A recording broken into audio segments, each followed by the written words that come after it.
Hey, Tilly. I found Matilda hopping around in a parking lot. I saved her. Today, I'm gonna take her to the creek. I can't let her go around here.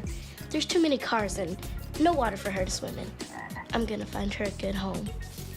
Better hurry up. Can we go to the creek right after school? Sure, but get a move on. Remember, you have the field trip today.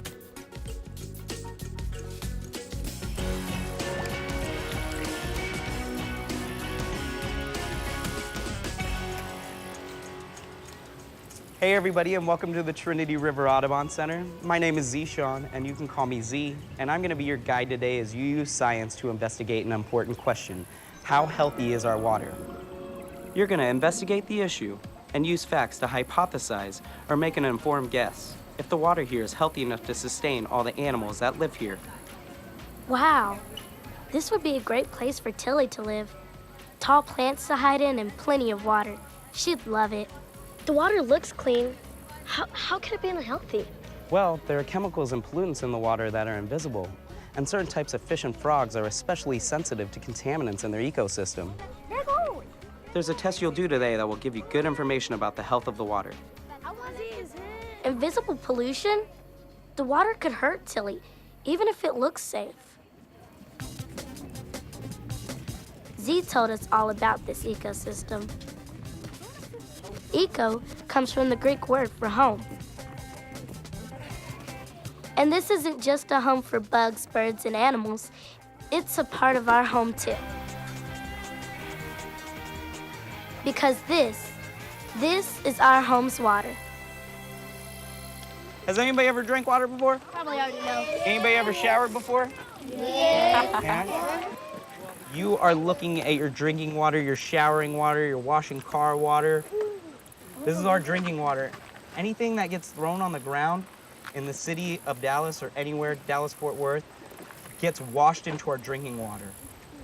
Anytime your dog poops on the ground, I know it's gross and I know it's kind of funny, but that gets washed into our drinking water too. Z told us that the water at our house comes from this river. They clean it, but it's the same water. We live in the Trinity River Basin. All the rain that falls here goes into the Trinity River. We drink it, people in Houston drink it, and millions of people depend on it.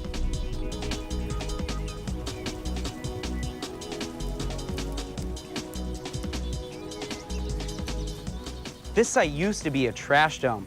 It was covered with old appliances, mattresses, tires, even abandoned cars. A few years ago, it was cleaned up. But even though it looks clean, we need to test it to find out how healthy it really is. It looks like such a perfect home for Matilda. If this water isn't clean, how will I ever find her a safe home?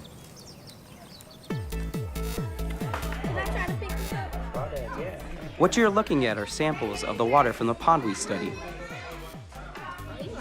If this water is healthy, then lots of different types of organisms can live in it.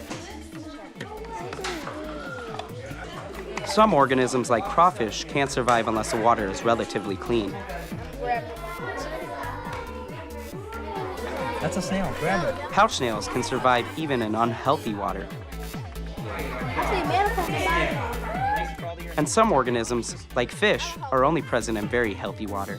Come on, just let them crawl to your hand. Grab them with your whole hand.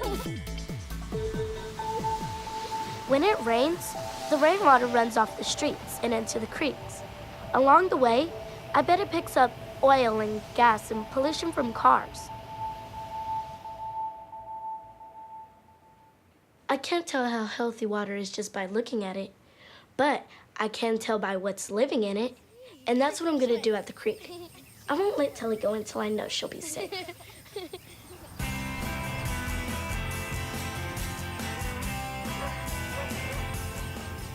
There's a lot more trash here. Nobody cleans it up like they did at the Audubon Center.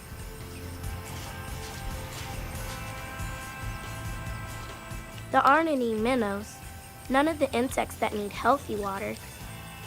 Compared to what we saw at the center, hardly any organisms live in our creek. Whoa.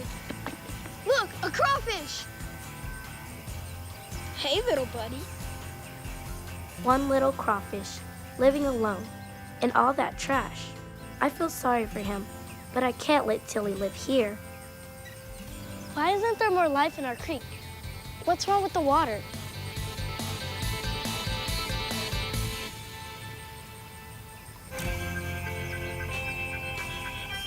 If they could clean up the Audubon Center, we could help clean up our creek.